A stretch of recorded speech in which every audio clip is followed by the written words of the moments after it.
KPI क्या होता है? केपीआई जानेंगे आज के इस वीडियो में। क्या क्या इसके फायदे हैं, क्या क्या इसके नुकसान है और किस तरीके का प्रभाव इससे पड़ने वाला है, जानेंगे आज के इस वीडियो में। नमस्कार दोस्तों, मैं उनके साथ देख रहे हैं हमारे चैनल। तो चलिए जल्दी शुरू करते हैं आज का ये वीडियो। तो सबसे पहले जान लेते हैं केपीआई क्या होता है। केपीआई का पूरा नाम होता है की परफॉर्मेंस इंडिकेटर। यह किसी संगठन के लक्ष्य या उनके जो उद्देश्य होते हैं उनको मापने के लिए, उनके जो कार्य होते हैं उनको मापने का एक पैमाना होता है, जिसमें कर्मचारियों के जो कार्य होते हैं उनको मापा जाता है, उनको अंक दिए जाते हैं। केपीआई बिजनेस मॉड्यूल किसी संगठन में या किसी डोमेस्टिक यूज के रूप में इसको लागू किया जा सकता है, जिसमें कुल मिलाकर इसका एक ही उद्देश्य है कि जो आपने लक्ष्य सेट किया है उस लक्ष्य तक आप किस तरीके से पहुंच रहे हैं और क्या क्या उसमें खामियां हो रही है, क्या क्या उसमें नुकसान हो रहे हैं, क्या क्या इसके फायदे हो रहे हैं। उस तरीके से कुल मिलाकर इससे पूरे संगठन का जो कार्य का एक प्रोसेस होता है उस पर निगरानी रखी जाती है।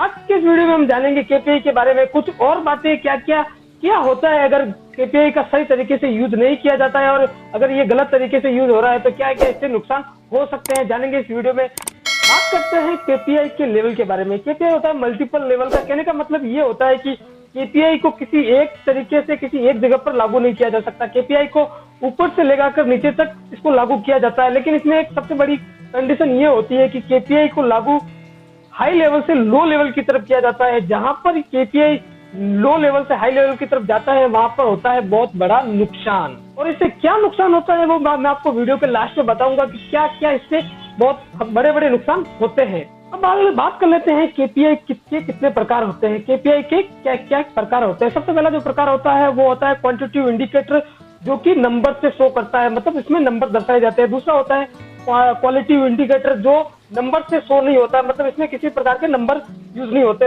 इसके बाद में होता है leading, lagging, input, process, output indicator, practical indicator, directional indicator और एक्शनल इंडिकेटर। ये सभी इसके प्रकार हैं। इसमें अलग अलग इनके यूज होते हैं, अलग अलग इनके प्रकार होते हैं। मैं अगर सबके बारे में डिटेल से बताने लग गया तो ये वीडियो बहुत बड़ा हो जाएगा, इसलिए मैं आपको शॉर्ट में इनके बारे में बता देता हूँ। लीडिंग इंडिकेटर होता है वो आउटकम के प्रोसेस को दर्शाता है।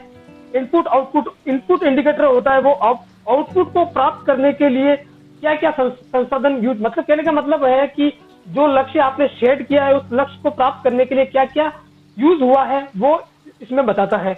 उसके बाद में होता है प्रोसेस इंडिकेटर। प्रोसेस इंडिकेटर होता है जो पूरा जो शुरू से लगाकर लास्ट तक का जो प्रोसेस होता है उसमें क्या क्या यूज हुआ है, क्या क्या उसमें सुधार हुए, क्या क्या उसकी जो प्रोसेस हुई है वो पूरी इसके डिटेल बताता है।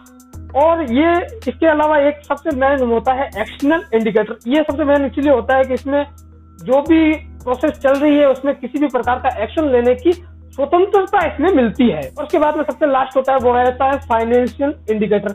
कुल मिलाकर आप इनके नाम से ही इनके बारे में पता लगा सकते हैं कि क्या क्या इनके काम होते हैं। तो इसमें मैं आपको ज्यादा डिटेल्स नहीं बताऊंगा, मैं इस वीडियो में सिर्फ उसके फायदे, एडवांटेज और डिसएडवांटेज के बारे में ज्यादा बताऊंगा। अब इन शॉर्ट हम बात कर लेते हैं केपीआई के क्या क्या फायदे होते हैं और केपीआई के क्या क्या नुकसान होते हैं। देखिए, सीधा सा मतलब है कोई भी चीज अगर सही तरीके से लागू की जाए तो उसके फायदे होते हैं। अगर उस चीज में थोड़ा सा भी अगर नुक्स निकल जाए या उसको सही तरीके से लागू नहीं हो या उसके जो टर्म्स एंड कंडीशन होते हैं वो सही से फॉलो नहीं की जाते तो उसके जो परिणाम होते हैं वो बहुत ही भयंकर परिणाम होते हैं। इसी प्रकार का नियम लागू होता है केपीआई में। अगर केपीआई को सही तरीके से लागू किया जाए तो ये आपके लिए फायदेमंद होगा, और अगर इसमें थोड़ा सा भी अगर इसमें नुक्स निकला और ये सही तरीके से लागू नहीं हुआ और बीच में से थोड़ी सी भी गड़बड़ हुई तो इससे होने वाले हैं बहुत ही भयंकर परिणाम।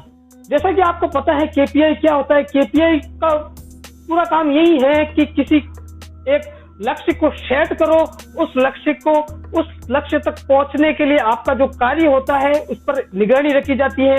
उसमें आपको नंबर दिए जाते हैं कि कौन बंदा कितना अच्छी तरह से कार्य कर रहा है, कौन बंदा कितने काम नहीं कर रहा है, तो उसको अनुसार उनके नंबर दिए जाते हैं। तो इसमें इस तरीके से नंबर देने के बाद इससे आपको पता चल गया होगा कि क्या क्या इसके फायदे हो सकते हैं। इससे मतलब सीधा सा फायदा ये है कि आपका जो पूरा जो कार्य है उस पर आपकी निगरानी रहेगी और आपको डे टू डेट आपको एक डाटा मिलता रहेगा जिससे आपको इम्प्रूवमेंट दिखेगा, या आपको इम्प्रूवमेंट हो रहा है या नहीं हो रहा है उससे आपको पता चलता रहेगा।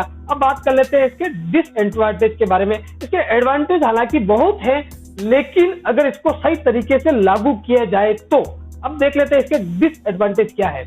अब इसका सबसे बड़ा डिसएडवांटेज वो ये है कि ज्यादातर मामलों में केपीआई लागू किया जाता है वो लो लेवल से हाई लेवल की तरफ लागू किया जाता है, जबकि ऐसा नहीं होना चाहिए।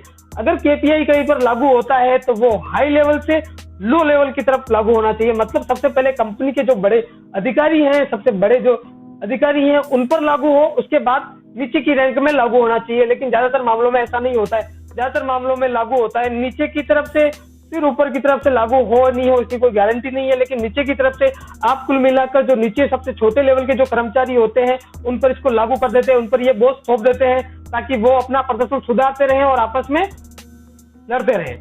देखिए, केपीआई लागू कहाँ करना चाहिए, कहाँ नहीं करना चाहिए, उसमें भी एक काफी मुद्दे की बात होती है। क्योंकि एग्जाम्पल के तौर पर मैं अगर आपको बता दूं, एक गाय है, अगर आप उसको 50% खाना देने के बाद अगर वो 10 लीटर दूध देती है और आप उससे उम्मीद करते हैं तो आप उसी 50% में आप उससे 100 लीटर दूध निकलवाए, 20 लीटर नहीं 100 लीटर दूध निकलवाए, तो आप समझ सकते हैं कि मेरा एग्जाम्पल कहाँ जा रहा है और क्या मैं कहना चाहता हूँ।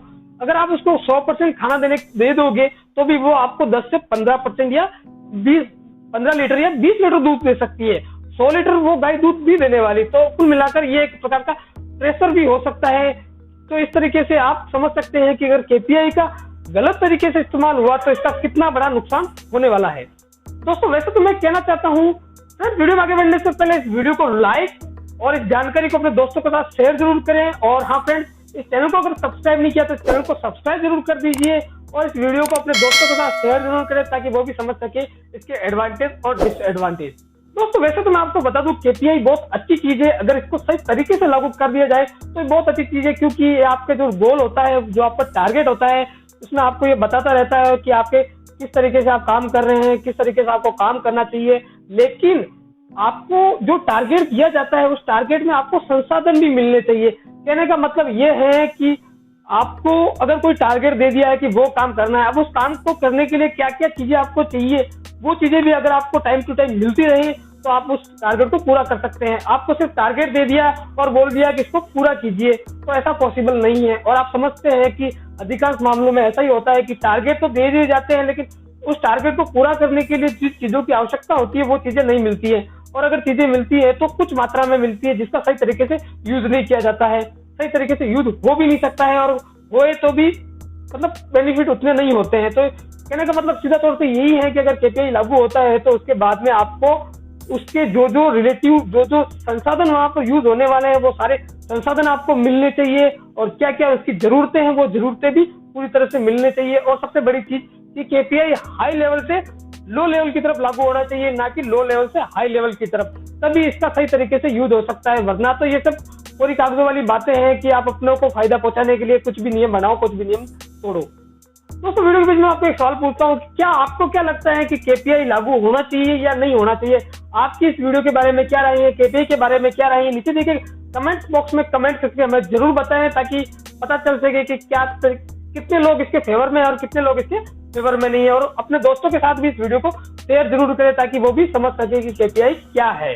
अब इस वक्त मैं आपको साधारण लैंग्वेज में बताऊं केपीआई क्या है और क्या इसके फायदे हैं, क्या इसके नुकसान है। साधारण भाषा में तो कहने का मतलब यही है कि जो छोटे कर्मचारी हैं उनके बीच में एक ऐसी प्रतिस्पर्धा डाल दो कि जो जितना अच्छा काम करेगा उसको अच्छे नंबर मिलेंगे और जो जितना बुरा काम करेगा उसको बुरे नंबर मिलेंगे। बुरा का मतलब है जो काम करेगा जो उसको अच्छे नंबर मिलेंगे उसको प्रमोशन होगा, और जो काम नहीं करेगा उसका डिमोशन होगा या फिर उसको कुछ बेनिफिट मिलने वाला नहीं है। और यहाँ पर एक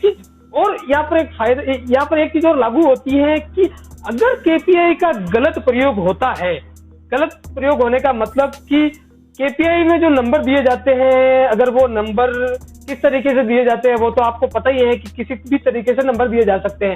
अगर केपीआई का गलत प्रयोग होता है तो जो उनके चहेते होंगे उनको प्रमोशन करना है, डिमोशन करना है, वो अपने हाथ में रहेगा। तो यहाँ पर केपीआई लागू होता है तो केपीआई का सही यूज होना बहुत जरूरी है, वरना इसके जो रिजल्ट होंगे वो बड़े ही भयंकर और बड़े ही विनाशकारी होंगे। दोस्तों, वीडियो के लास्ट में मैं आपसे इतना ही कहना चाहूंगा कि केपीआई बहुत अच्छी चीज है। अगर इसको सही तरीके से लागू किया जाए और सही तरीके से संसाधन जो मिलने चाहिए वो संसाधन मिलने चाहिए। मैं चाहूंगा कि केपीआई अच्छी चीज है, अगर सही तरीके से यूज होता है तो ये आपके लिए हेल्पफुल होगी, वरना ये इसके रिजल्ट होंगे वो बड़े ही खतरनाक हो सकते हैं, वो जैसे कि आपने देख लिया। तो फ्रेंड्स, उम्मीद करता हूँ वीडियो अच्छा लगा तो वीडियो को लाइक, दोस्तों के साथ शेयर और चैनल को सब्सक्राइब करना बिल्कुल ना भूलें। Thanks for the watching. Thank you friends.